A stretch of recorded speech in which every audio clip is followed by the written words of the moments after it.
الحمد للہ رب العالمین والعاقبۃ للمتقین والصلاة والسلام علی اشرف الانبیاء والمرسلین وعلی آلہ واصحابہ اجمعین، اما بعد۔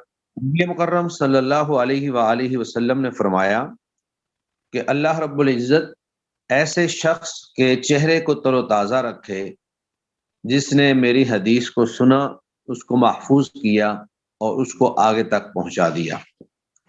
تو آپ صلی اللہ علیہ وآلہ وسلم کی احادیث کو پڑھنا، ان پہ عمل کرنا اور پھر ان کو آگے پہنچانا، یہ ایک مسلمان کی شان ہے، کیونکہ جب ہم نے کلمہ پڑھ لیا لا الہ الا اللہ محمد الرسول اللہ، تو اس کلمے کا یہ تقاضا ہے کہ ہم جہاں اللہ کی توحید کو اپنائیں، وہیں پر رسول اللہ صلی اللہ علیہ وسلم کی رسالت کو بھی تسلیم کریں، اور رسالت کو تسلیم کرنے کا تقاضا اس وقت ہی پورا ہوتا ہے کہ جب ہم آپ صلی اللہ علیہ وسلم کی سنت کے ساتھ، آپ کی احادیث مبارکہ کے ساتھ محبت کریں گے اور ان کو حجت مانیں گے اور ان کے مطابق ہم اپنی زندگی گزاریں گے۔ تو آپ صلی اللہ علیہ وآلہ وسلم کی جو احادیث ہیں وہ بھی ہمارے لیے ویسے ہی حجت ہیں جس طرح کے قرآن مجید ہمارے لیے حجت ہے، جب وہ ثابت ہو جائیں۔ تو وحی کی دو قسمیں، جن میں سے ایک وحی جلی ہے اور ایک وحی خفی ہے۔ وحی جلی سے مراد قرآن مجید ہے، اور وحی خفی جو ہے وہ احادیث مبارکہ ہے۔ اور آپ صلی اللہ علیہ وآلہ وسلم کوئی بھی بات یا کوئی بھی حدیث اپنی مرضی اور اپنی خواہش سے نہیں بولا کرتے تھے، بلکہ وہ اللہ رب العزت کی طرف سے ہی حکم ہوتا تھا، جس طرح کہ قرآن مجید میں اللہ فرماتے ہیں وَمَا يَنْطِقُ عَنِ الْهَوَىٰ إِنْ هُوَ إِلَّا وَحْيٌ يُوحَىٰ، کہ نبی کریم صلی اللہ علیہ وآلہ وسلم اپنی خواہش سے کچھ نہیں بولتے، وہ جو کچھ بھی بولتے ہیں وہ اللہ رب العزت کی طرف سے وحی کیا جاتا ہے۔ تو احادیث مبارکہ کو پڑھنا یہ باعث اجر و ثواب ہے۔ ایک مسلمان کے لیے ضروری ہے کہ وہ قرآن مجید کا ترجمہ تفسیر بھی پڑھے، اور اس کے ساتھ ساتھ وہ نبی مکرم صلی اللہ علیہ وسلم کی احادیث مبارکہ بھی پڑھے۔ تو نبی مکرم صلی اللہ علیہ وآلہ وسلم کی جو احادیث مبارکہ ہیں ان کو جمع کرنے کے لیے محدثین کرام نے بہت زیادہ محنتیں کی، اپنی زندگیاں جو ہیں وہ کھپا دی، اور پوری زندگی جو ہے اسی کے لیے لگے رہے، جس میں معروف محدثین امام بخاری رحمہ اللہ، امام مسلم رحمہ اللہ، یہ جو صحاح ستہ ہیں، اور ان کے علاوہ دیگر کتابیں ہیں بے شمار۔ تو ویسے تو حدیث کی کوئی 100 سے اوپر کتابیں ہیں، لیکن جو زیادہ معروف ہیں وہ یہی ہیں۔ تو اس وقت جو ہمارے زیر مطالعہ کتاب ہے وہ ہے بلوغ المرام۔ یہ امام ابن حجر عسقلانی رحمہ اللہ کی کتاب ہے۔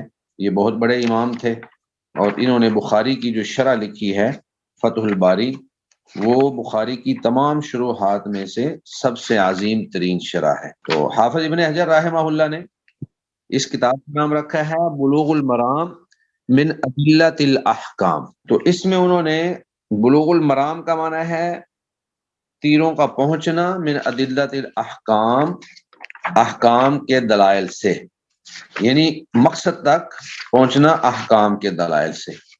تو اس کے اندر انہوں نے احکام کی جو احادیث ہیں وہی ساری جمع فرمائی ہیں، جس میں مختلف احکام ہیں، طہارت کے احکام ہیں، اس کے بعد پھر آگے نماز کے احکام ہیں، پھر اسی طرح آگے جنازے کے مسائل، روزے کے احکام۔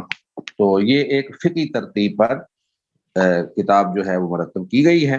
تو آج ہم انشاءاللہ حدیث نمبر 40 سے اس کا آغاز کریں گے، اور ہماری کوشش ہوگی کہ ہم زیادہ سے زیادہ احادیث پڑھیں اور ساتھ ساتھ ان کو سمجھنے کی کوشش کریں، کیونکہ یہ ہمارا پیریڈ جو ہے یہ حدیث اور فقہ الحدیث دونوں کا ہے۔ تو سمجھنے میں یہی چیزیں ہیں کہ اس میں اگر کوئی اختلافی مسئلہ ہے یا اس حدیث کے حوالے سے کوئی وضاحت طلب امور ہیں تو وہ سارے کے سارے جو ہیں وہ واضح کر دیے جائیں۔ جی، حدیث ہمارے سامنے ہے اس وقت۔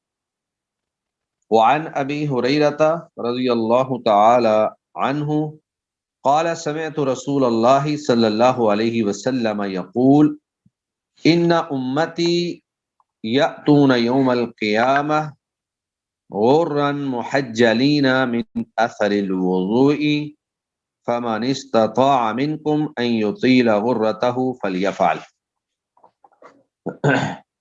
تو یہ حدیث بنیادی طور پر وضو کے فضائل کے حوالے سے ہے۔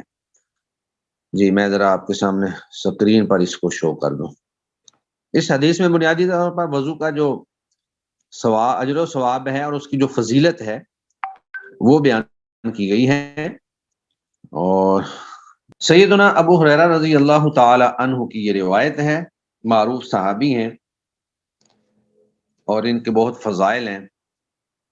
ان کا نام تھا اصل میں عبد الرحمن بن صخر، تو ابو ہریرہ اس لیے ان کا نام پڑ گیا کہ ایک دن یہ بلی کے ساتھ کھیل رہے تھے، تو اللہ کے نبی صلی اللہ علیہ وآلہ وسلم نے ان کو پیار سے یا ابا ہریرہ کر کے پکارا، اے بلی کے باپ۔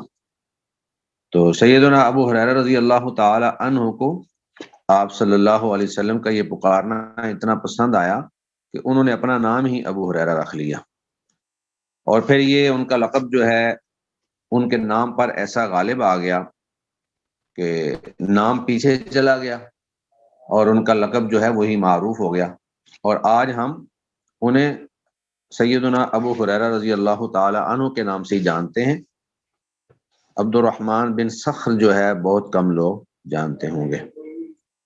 تو وہ فرماتے ہیں قال، انہوں نے کہا سمعت رسول اللہ صلی اللہ علیہ وسلم، میں نے رسول اللہ صلی اللہ علیہ وآلہ وسلم کو سنا، یقول، جی میری آواز آ رہی ہے؟ جی جی شیخ محترم ابھی آواز آئی ہے، پہلے نہیں آ رہی۔ ڈسکنیکٹ ہو گیا تھا، چلے میں کرتا ہوں۔ کہاں تک میری آواز واضح تھی؟ کہاں تک آپ لوگوں نے سنا؟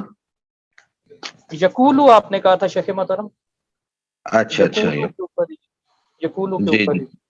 ہاں ٹھیک ہے۔ سیدنا ابو ہریرہ رضی اللہ تعالی عنہ فرماتے ہیں کہ میں نے رسول اللہ صلی اللہ علیہ وآلہ وسلم کو فرماتے ہوئے سنا، یقولو، آپ یہ بات کہہ رہے تھے کہ ان امتی، بے شک میری امت کے لوگ، یاتون، آئیں گے، یوم القیامتی، قیامت کے دن، غرن، روشن پیشانیوں والے، محجلین، روشن ہاتھ پاؤں والے۔ تو غرن اصل میں عربی لوگ جو ہیں، اہل عرب جو ہیں، یہ اس گھوڑے کو کہتے تھے جس کی پیشانی جو ہے وہ روشن ہو، سفید ہو، اور سفیدی کی وجہ سے چمک رہی ہو، اور محجلین ایسے گھوڑوں کو کہتے تھے کہ جن کے پاؤں جو ہیں وہ سفید ہوں اور سفیدی کی وجہ سے چمک رہے ہوں۔ تو گویا کہ غرن محجلین ایسے گھوڑے جن کی پیشانیاں بھی چمکدار ہوں، روشن ہوں، اور جن کے پاؤں جو ہیں وہ بھی چمکدار ہوں اور روشن ہوں۔ تو قیامت کے دن اللہ کے نبی کی امت یعنی امت محمدیہ کے لوگ اس حالت میں اللہ کے نبی کے پاس آئیں گے۔ کہنے کا مقصد یہ ہے کہ ان کا ایک خاص امتیاز ہوگا، ان کا ایک خاص مقام ہوگا، اور پھر دوسرا اس کا مقصد یہ ہے کہ سب لوگوں کے اندر یہ نمایاں ہوں گے۔ اللہ کے نبی صلی اللہ علیہ وآلہ وسلم ان کو دور سے ہی پہچان لیں گے۔ بلکہ ایک دوسری روایت ایسی بھی موجود ہے کہ اللہ کے نبی نے فرمایا کہ میں تمہیں قیامت کے دن ایسے پہچان لوں گا جیسے کالے گھوڑوں کے اندر سفید گھوڑے ہوں۔ تو بندے کو کوئی مشکل پیش نہیں آتی ہے ان کو پہچاننے میں۔ تو اللہ کے نبی نے فرمایا کہ میں اپنی امت کے لوگوں کو ایسے پہچان لوں گا جن کو میں حوض کوثر پر پانی پلاؤں گا۔ تو بہرحال اللہ کے نبی نے فرمایا کہ میری امت کے لوگ آئیں گے قیامت کے دن غرن، اس حال میں کہ ان کے چہرے بھی روشن ہوں گے، محجلین، اور ان کے ہاتھ پاؤں بھی روشن ہوں گے۔ کیوں؟ من اثر الوضوء، وضو کے نشانات سے، یعنی وضو کرنے سے ان کو یہ برکت حاصل ہوگی کہ قیامت کے دن اللہ ان کے چہروں کو بھی روشن کر دیں گے اور ان کے ہاتھ پاؤں کو بھی روشن کر دیں گے۔ پھر آگے فرمایا اس کی ترغیب دیتے ہوئے کہ فمن استطاع، پر جو شخص یہ طاقت رکھتا ہے، منکم، تم میں سے، ان یطیل، کہ وہ لمبا کرے، غرتہ، اپنی اس روشنی کو، فلیفعل، تو اس کو چاہیے کہ وہ یہ کرے۔ اب اس حدیث کی وضاحت میں اہل علم نے کئی ایک جو ہے موقف پیش کیے ہیں. مثلا بعض اہل علم کہتے ہیں کہ اس کا مطلب یہ ہے کہ آپ وضو کے اعضاء کو 3 بار دھوئیں، کیونکہ ایک بار بھی دھوئے جا سکتے ہیں، 2 بار بھی دھوئے جا سکتے ہیں، اور 3 بار بھی دھوئے جا سکتے ہیں. ایک بار دھونے سے بھی آپ کا وضو ہو جائے گا، 2 بار دھونے سے بھی وضو ہو جائے گا، اور تیسری بار دھونے سے بھی آپ کا وضو تو ہو جائے گا. لیکن آپ کو چاہیے کہ آپ مبالغہ کریں اور 3 بار دھوئیں. ایک اس کا مفہوم یہ بھی ہے. ایک مفہوم یہ بھی بیان کیا گیا ہے کہ جتنی حد مقرر ہے آپ اس حد سے بڑھ کر دھوئیں. مثلا جب آپ نے چہرہ دھونا ہے تو چہرے کی حد جو ہے وہ سر کے بال جہاں سے شروع ہو رہے ہیں وہاں سے لے کر ٹھوڑی کے نیچے تک اور دونوں کانوں کی لو تک، تو آپ یہ کوشش کریں کہ اس سے کچھ نہ کچھ آگے پیچھے تک بھی پانی پہنچ جائے. یا جب آپ نے بازو دھونے ہیں تو کوہنی تک، تو کوہنی سمیت یعنی کوہنی کو تھوڑا سا دھو لیا جائے تو اس سے مقصد تو پورا ہو جاتا ہے. لیکن آپ کوہنی کی وہ جو حد ہے اس سے اوپر تک جو ہے آپ اس کو دھوئیں. تو جب آپ اس کو اوپر تک دھوئیں گے تو جتنا زیادہ دھوئیں گے، اسی طرح آپ نے پنڈلی دھونی ہے گھٹنے سے اوپر تک، آدھی پنڈلی تک یا اس سے اوپر تک دھو لیں. تو جہاں تک آپ کی کوشش ہوگی جتنا زیادہ پانی جو ہے وہ اعضاء تک پہنچے گا اتنا ہی زیادہ اللہ تعالیٰ قیامت کے دن آپ کی روشنی کو بڑھا دیں گے. تو اب یہ آپ کی کوشش ہے اور محنت ہے کہ آپ کہاں تک جو ہے اپنی اس روشنی کو جو اللہ رب العزت نے قیامت کے دن آپ کو عطا کرنی ہے، آپ کہاں تک اس کو پہنچاتے ہیں. ایک مفہوم اس کا یہ بھی بیان کیا گیا ہے کہ آپ ہر نماز کے لیے وضو کریں. اگرچہ ہر نماز کے لیے وضو ضروری نہیں ہوتا ہے کہ آپ نے اگر وضو کیا ہے اور آپ کا وضو باقی ہے تو آپ اس وضو سے دوسری نماز بھی پڑھ سکتے ہیں جب تک آپ کا وضو ختم نہ ہو. لیکن ہر نماز کے لیے آپ وضو کریں. اور پھر اللہ رب العزت نے قرآن مجید کے اندر اہل قباء کی جو صفت بیان کی ہے نا، وَجَعَلْنِي مِنَ التَّوَّابِينَ وَجَعَلْنِي مِنَ الْمُتَطَهِّرِينَ، کہ اللہ رب العزت جو ہے طہارت حاصل کرنے والوں کو پسند کرتے ہیں. تو بعض مفسرین نے یہ جو آیت ہے یہ اہل قباء کے بارے میں بیان کی تھی کہ وہ جو ہیں ہر نماز کے لیے وضو کرتے ہیں. تو کوشش یہی کرنی چاہیے کہ ہر نماز کے لیے وضو کیا جائے، اگرچہ وضو موجود ہو. اگرچہ وہ آپ کا وضو کفایت تو کر جائے گا، لیکن جب آپ چاہتے ہیں کہ مبالغہ ہو اس میں اور میری روشنی جو ہے وہ زیادہ سے زیادہ ہو تو پھر آپ کو چاہیے کہ آپ اپنا وضو جو ہے ہر نماز کے لیے نیا کریں. جی، اس سے آگے حدیث سیدہ عائشہ رضی اللہ تعالی عنہا سے مروی ہے. سیدہ عائشہ رضی اللہ تعالی عنہ کی جو حدیث ہے وہ دائیں جانب کی فضیلت کے حوالے سے ہے کہ ہر اچھے امر میں، ہر اچھے معاملے میں آپ کو دائیں جانب کو اپنے سامنے رکھنا ہے، اور ان اچھے امور میں سے ایک وضو بھی ہے. تو سیدہ عائشہ رضی اللہ تعالی عنہا فرماتی ہیں،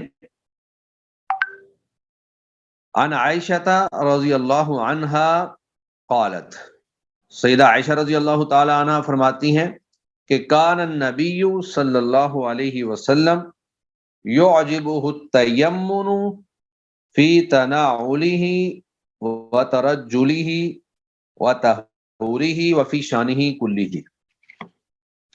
کان النبی، تھے نبی کریم صلی اللہ علیہ وسلم، یعجبہ، آپ کو پسند کرتا تھا، یعجبہ آپ کو پسند تھا یا محبوب تھا یہ امر، یا آپ اس کو معنی کر لیں آپ کو خوش کرتی تھی یہ بات، کیا کہ التیمن، کہ آپ دائیں طرف کو اختیار کریں. کہاں؟ فی تناعلہ، جوتا پہننے میں، یعنی جوتا پہننے میں آپ پہلے دایاں جوتا پہنے، وترجلہ، اور کنگھی کرنے میں، یعنی کنگھی کرتے وقت بھی آپ دائیں جانب سے پہلے کنگھی کریں، وطہورہ، اور پھر اپنی طہارت حاصل کرنے میں، یعنی جب وضو کریں تو پہلے دائیں ہاتھ کو دھوئیں پھر بائیں کو دھوئیں. اس طرح جب بازو دھونے ہوں تو پہلے دائیں بازو کو دھوئیں پھر بائیں بازو کو دھوئیں. اسی طرح جب پاؤں دھونے ہوں تو پہلے دائیں پاؤں کو دھویا جائے، پھر بائیں پاؤں کو دھویا جائے. تو اس طرح کے وفی شان ہی کلی ہی، اور اپنے تمام اچھے معاملات میں، وفی شان ہی اور اچھے معاملات میں، کلی ہی سب میں. تو تمام اچھے کام جو ہیں وہ دائیں جانب سے کیے جائیں.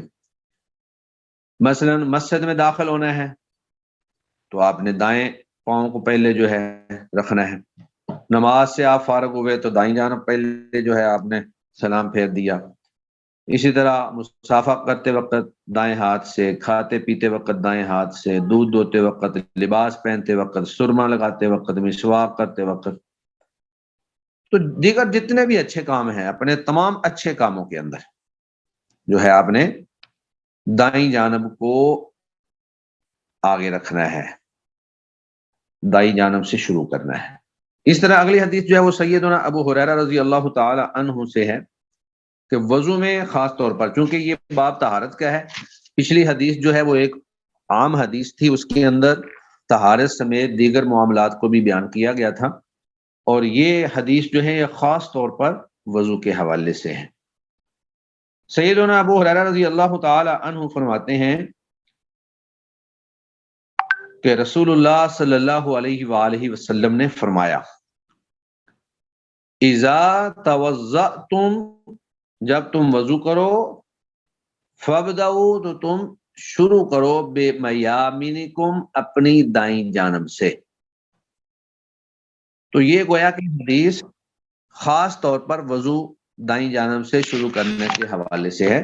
پچھلی حدیث کے اندر تو ساری چیزوں کا عمومی بیان تھا، اور اس حدیث مبارکہ کے اندر وضو کا خاص طور پر بیان ہے. اور چونکہ کتاب الطہارہ کے اندر وضو کے حوالے سے ہی بات چل رہی تھی، تو اس لیے یہ حدیث خاص طور پر بیان کر دی گئی ہے.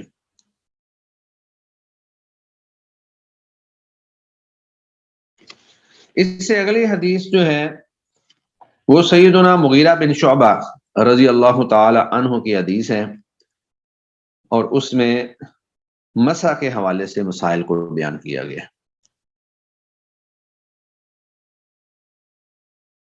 جی، پیچھے آپ نے پڑھا ہوگا کہ سر کا مسح اللہ کے نبی صلی اللہ علیہ وآلہ وسلم جو ہے الگ پانی لے کر کرتے تھے. یہ حدیث نمبر 37، 38 اور 39 جو ہیں ان کے اندر یہی باتیں تھیں.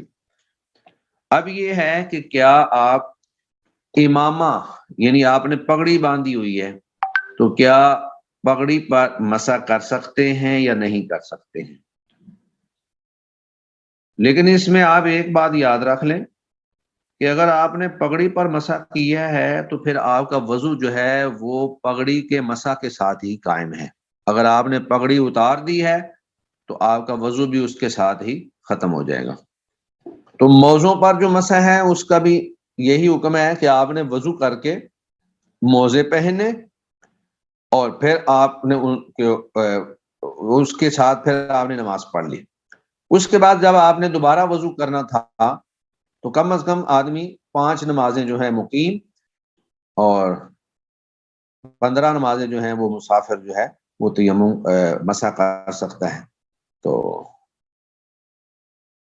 جب آپ نے وضو دوبارہ کیا اور آپ نے موزے نہیں اتارے، چونکہ موزے آپ نے پہنے تھے وضو کر کے، تو اب آپ اس کے اوپر مسح کر لیں گے تو وہ آپ کا مسح جو ہے وہ وضو کے قائم مقام ہو جائے گا.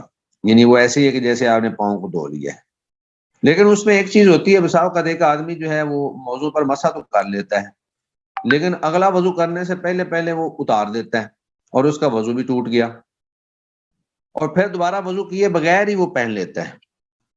تو اگر ایسا آپ نے کیا ہے تو آپ کا وضو نہیں ہوگا، کیونکہ وہ جو طہارت موضوع کے ساتھ قائم تھی، جب آپ نے موزے اتارے تو آپ کا وضو تو ٹوٹ گیا. تو پھر دوبارہ آپ نے وضو کر کے ہی موزے پہننے ہیں، پاؤں دھو کر، یعنی وضو کریں گے اور پاؤں دھوئیں گے اور موزے پہنیں گے. اگر آپ نے ایسے ہی موزے پہن لیے تو آپ کا وضو مکمل نہیں ہوگا. تو سیدنا مغیرہ بن شعبہ رضی اللہ تعالی عنہ فرماتے ہیں کہ بے شک نبی کریم صلی اللہ علیہ وآلہ وسلم نے، ان نبی صلی اللہ علیہ وسلم، بے شک نبی کریم صلی اللہ علیہ وسلم نے توضع، وضو کیا، فمسح بناصیتہ، تو آپ نے مسح کیا اپنی پیشانی پر، وعلی العمامۃ، اور اپنی پگڑی پر، یعنی جب پگڑی کے ساتھ مسح کرنا ہے تو کچھ پیشانی کا حصہ بھی آپ ساتھ شامل کریں گے، والخفین، اور اسی طرح آپ نے موزوں پر بھی مسح کیا۔ جی میری آواز آپ لوگوں کو آ رہی ہے؟ جی شیخ ذرا ساتھ محترم آ ساتھ رہی ہے، آ ہم رہی ہے کرتے جی۔ جایا کریں گے۔ یہ کسی نے ہاتھ اٹھایا ہوا تھا شاید، تو جی اصل میں میں نے اٹھایا تھا شیخ محترم، میں بعد میں پوچھ لوں گا سوال اینڈ پہ۔ ہاں، میں ہاں سوال ہم بعد میں رکھتے ہیں۔ میں یہ دیکھ رہا ہوں کہ ہماری جو ہے نا یہ 40 منٹ کب پورے ہو رہے ہیں، کہیں ایسا نہ ہو کہ وہ پورے ہو جائیں اور ہمیں پتہ ہی نہ چلے۔ ابھی مجھے یہ ٹیکنالوجی کے استعمال کرنے کا زیادہ تجربہ نہیں ہے، انشاءاللہ امید ہے کہ ہم آہستہ آہستہ جو ہے نا یہ ٹھیک ہو جائے گا کام انشاءاللہ۔ اچھا عامر بھائی آپ ہی مجھے بتائیے گا کہ اگر جب یہ 40 منٹ پورے ہو جائیں گے اور یہ جو ریکارڈنگ لگی ہوئی ہے تو یہ اپنے آپ سیو ہو جائے گی یا اس کو کرنا پڑے گا؟ شیخ محترم میرے خیال سے یہ ریکارڈنگ خود بخود سیو ہو جائے گی۔ السلام علیکم، آٹومیٹکلی سیو ہوتی ہے سر، ہاں جی آپ نے لگا ریکارڈنگ دی سیو، انشاءاللہ۔ یعنی 40 منٹ پورے ہونے میں کتنا ٹائم باقی ہے؟ وہ آپ کے اوپر جو ہے نا ایک آ جائے گا، 10 منٹ جب رہ جائیں گے تو انشاءاللہ وہ ایک دے دے گا آپ کو، نوٹیفیکیشن دے دیں گے۔ چلیں ٹھیک ہو گیا ماشاءاللہ۔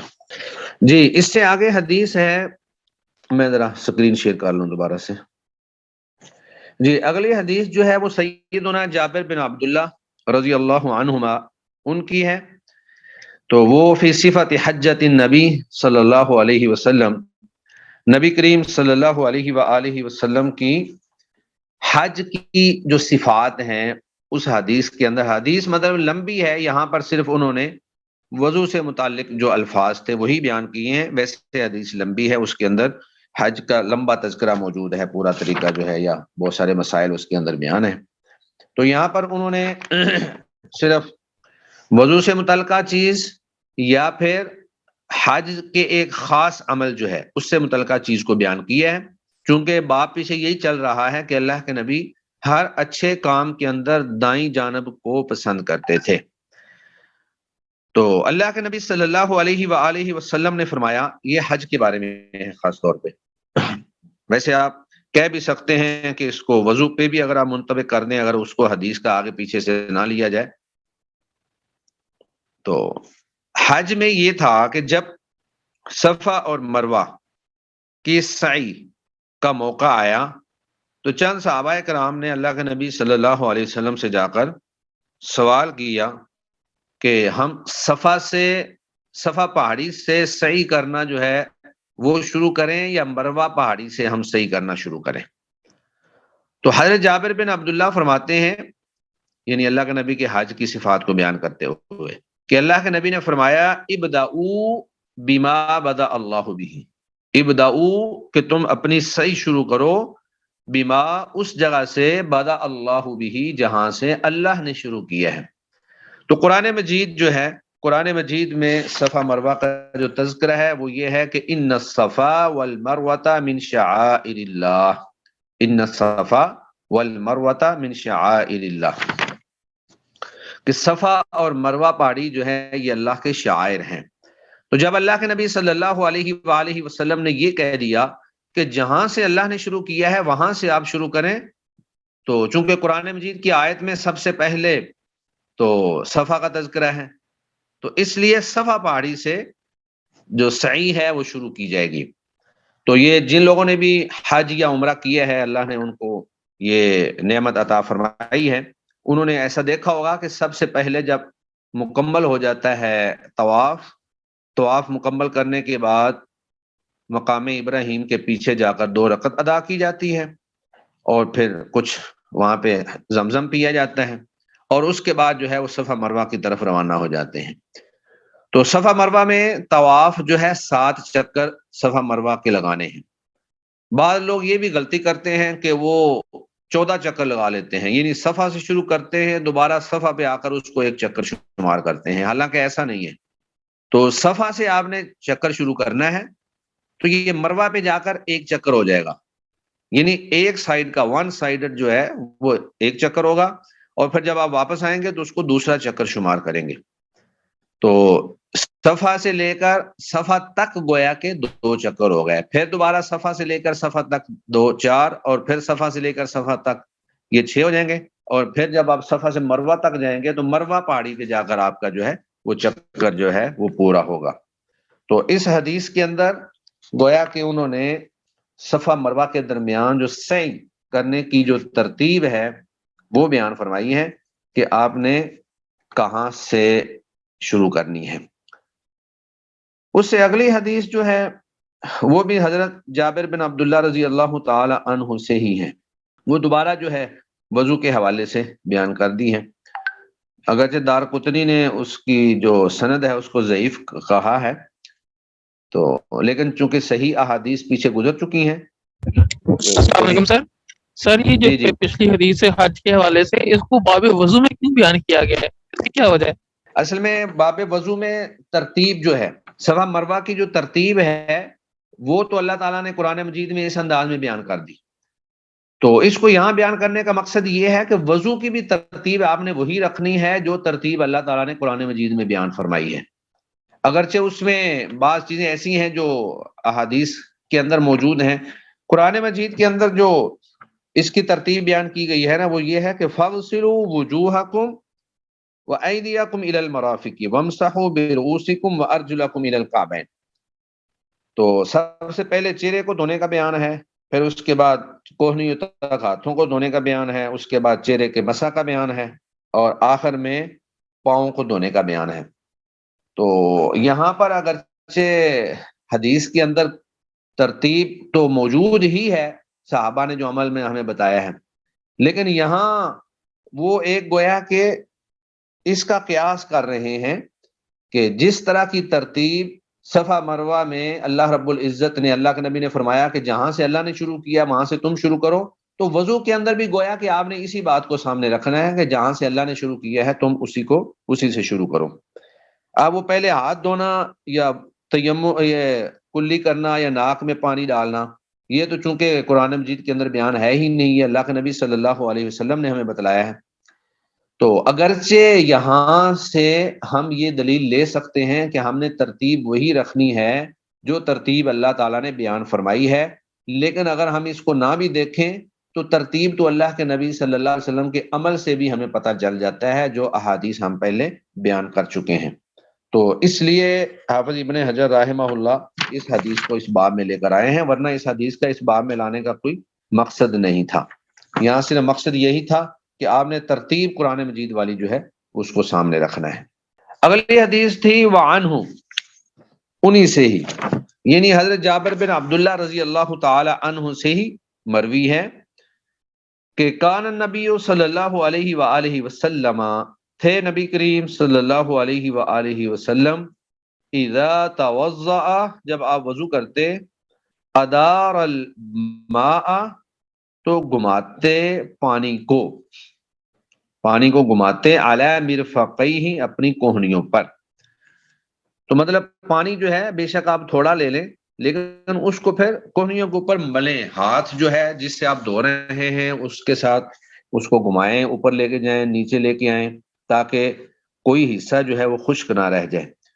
تو یہ گویا کہ وضو کے طریقے میں سے ایک چیز ہے کہ آپ نے پانی کو کیسے لگانا ہے۔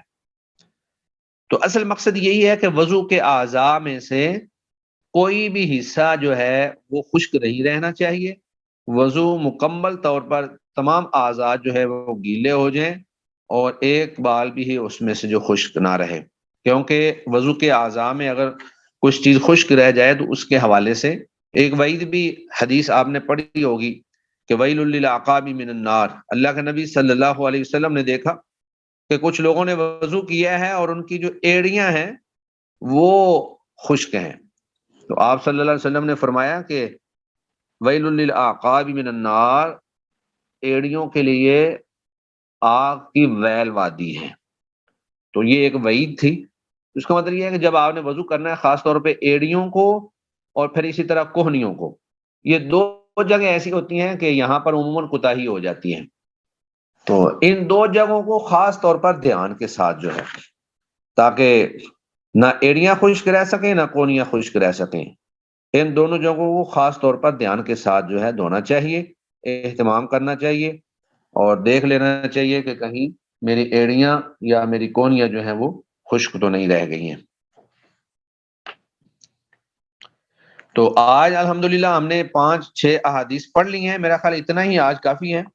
ابھی ہم کچھ سوال و جواب کا وقت جو ہے وہ نکال لیتے ہیں، نشست کر لیتے ہیں۔ اگر کسی کے ذہن میں کوئی اشکال ہو ان احادیث کے بارے میں، یا کوئی لفظ جو ہے اس کا ترجمہ سمجھ نہ آیا ہو، یا ان کی وضاحت کے حوالے سے کوئی کوشچن ہو، تو وہ آپ لوگ پوچھ سکتے ہیں۔ جی عامر نوید بھائی۔ شیخ محترم، آپ نے جو پگڑی والی حدیث کے بارے میں بتایا تھا کہ جیسے ہم پگڑی اتار دیں گے تو پھر اس کے وضو کا اثر ختم ہو جائے گا، یعنی مسے کا اثر ختم ہو جائے گا، اسی طرح اگر ہم نے ساکس پہنی ہوئی ہیں، جرابیں پہنی ہوئی ہیں، اور ہم نے مسا کا وضو کر کے وہ پہن لی، اس کے بعد 2-3 نمازیں اس میں پڑھی، اب ہم نے ساکس اتار دی ہیں لیکن وضو ہمارا نہیں ٹوٹا، دوبارہ ساکس پہن لی ہیں، تو کیا اب دوبارہ اس کے اوپر مسا کیا جا سکتا ہے یا نہیں؟ دوبارہ سے ذرا بتائیے گا۔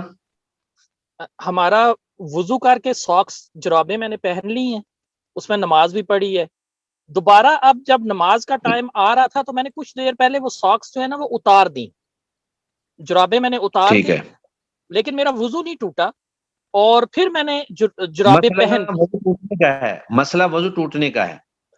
اگر آپ کا وضو باقی ہے اور آپ نے اتار دی ہیں اور پھر پہن لی ہیں تو پھر اس سے کوئی اثر نہیں پڑے گا۔ لیکن آپ کا اگر وضو ٹوٹ گیا تھا اور پھر آپ نے اتاری ہیں اور وضو کیے بغیر ہی پہن لی ہیں تو اس انداز میں پھر آپ کا وضو نہیں ہوگا۔ جزاک اللہ خیر شیخ۔ جی اور کسی کے ذہن میں کوئی کوشچن ہو؟ السلام علیکم۔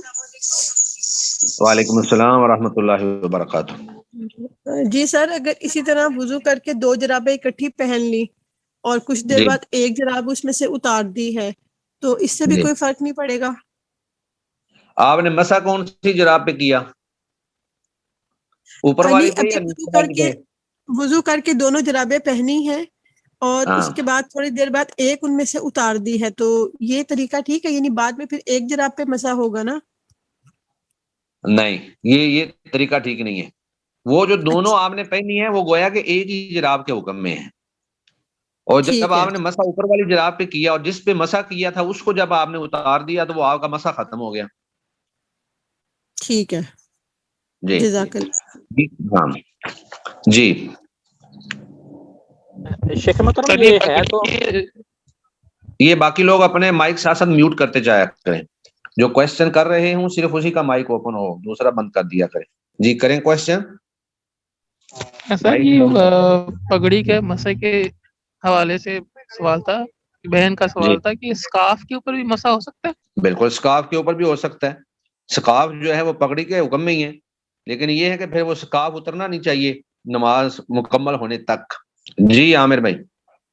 شیخ محترم جیسے ابھی آپ نے مسح ساکس کا بتایا، اس میں اگر کائنڈلی آپ کچھ، میں نے یہاں پر دیکھا ہے لوگوں کو کہ وہ بوٹوں کے اوپر بھی، اسپیشلی جو عسکری لوگ ہیں، جو آرمی کے لوگ ہیں، میں نے ان کو دیکھا ہے کہ وہ بوٹوں کے اوپر بھی مسح کر لیتے ہیں، تو اس کے بارے میں اگر کچھ تھوڑا سا بتا دیں اگر ہمارے پاس ٹائم ہے۔ جو یہ سب چیزوں کا حکم ایک ہی ہے، پگڑی پہ مسح ہو، سکارف پر مسح ہو، موزوں پر مسح ہو، جرابوں پر مسح ہو یا بوٹوں پر مسح ہو، یہ صرف نام ہی چینج ہے نا، شکل تو سب کی ایک جیسی ہے نا، نوعیت ایک جیسی ہے۔ جیسے جرابوں سے ہم پاؤں کو ڈھانپتے ہیں، موزوں سے ڈھانپ لیتے ہیں، اسی طرح بوٹوں سے بھی ڈھانپ لیتے ہیں۔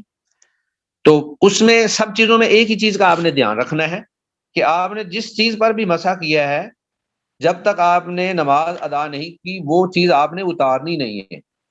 یہ ایسے ہی ہے کہ جیسے وہ آپ کے جسم کا حصہ بن گیا، یعنی آپ نے اگر بوٹ پہنے ہیں یا جرابیں پہنی ہیں یا آپ نے موزے پہنے ہیں تو آپ نے مسح کیا تو وہ گویا کہ آپ کے جسم کا حصہ بن گیا۔ تو جب آپ نے نماز پڑھنی ہے تو اس کو نماز سے پہلے اتارنا نہیں ہے۔ اگر وہ اتر گئے تو وہ آپ کا، چونکہ وضو ان چیزوں پہ مسح کے ساتھ قائم ہوا تھا، آپ کا وضو ان چیزوں پہ مسح کے ساتھ قائم ہوا تھا، تو جب آپ نے ان کو اتار ہی دیا ہے تو وہ جس چیز کے اوپر وضو کا انحصار تھا وہ چیز ہی آپ نے اتار دی، تو پھر وضو ٹوٹ جائے گا۔ تو بالکل جوتے کے اوپر بھی ویسے ہی مسح ہو سکتا ہے جیسے موزے کے اوپر ہو سکتا ہے۔ یہ جوتا جو ہے یہ بھی ایک موزہ ہی ہے، لیکن اس میں بھی وہی شرائط ہوں گی جو جرابوں میں یا موزوں کے اندر شرائطیں ہیں کہ آپ نے وضو کر کے پہننا ہو. اگر وضو کر کے نہیں پہننا ہے تو پھر آپ اس کے اوپر مسح نہیں کر سکتے ہیں. ٹھیک ہو گیا جی؟ جزاک اللہ خیر شیخ اسمت. جی السلام علیکم. ایک جی بات وعلیکم بتائیے گا السلام. کہ دیکھیں جو مسح کا حکم ہے اس کے اوپر کچھ کنڈیشن بھی اپلائی ہوتی ہے کہ آپ کسی بھی صورت میں کر سکتے ہیں؟ مثلا دیکھیں کچھ لوگوں کا خیال ہے کہ جو مسح ہے وہ آپ لٹ سے جنگ کی حالت میں لوگ کرتے تھے. اب یہاں پہ جس طرح سے یہ ہے کہ لوگ مطلب آفیسز میں جابس کرتے ہیں تو جب نماز کا ٹائم ہوتا ہے تو وہ جرابوں کے اوپر ہی مسح کرے ہوتے ہیں, تو اس کے لیے مطلب اس کا کوئی مسئلہ تو نہیں ہے؟ نہیں, اس میں ایسی کوئی کنڈیشن ایسی نہیں ہے کہ جس کا باقاعدہ تعین ہو کہ آپ صرف ان حالات میں کر سکتے ہیں. جب اللہ رب العزت نے ایک ہمیں اجازت دے دی ہے تو فرق ہے کہ دنوں کا یا نمازوں کا آپ فرق کر لیں, لیکن یہ ہے کہ آپ اگر مقیم بھی ہیں تو آپ پھر بھی مسح کر سکتے ہیں, اور اگر آپ مسافر ہیں تو پھر آپ زیادہ دن تک مسح کر سکتے ہیں. تو باقی اس کے لیے یہ کہنا کہ کوئی مطلب بیماری ہو یا کوئی جنگ کی حالت ہو یا اس کے لیے کوئی مخصوص حالات ایمرجنسی کے حالات ہوں تو پھر ہی آپ مسح کریں گے, ایسی کوئی روایت یا ایسی کوئی تخصیص جو ہے وہ شریعت نے مقرر نہیں کی ہے. اور جس چیز کے بارے میں شریعت نے ہمیں رخصت دے دی ہے ہمیں اس رخصت سے فائدہ اٹھانا چاہیے. سبحانک اللہم و بحمدک اشہد ان لا الہ الا انت استغفرک و اتوب الیک. السلام علیکم و رحمۃ اللہ وبرکاتہ.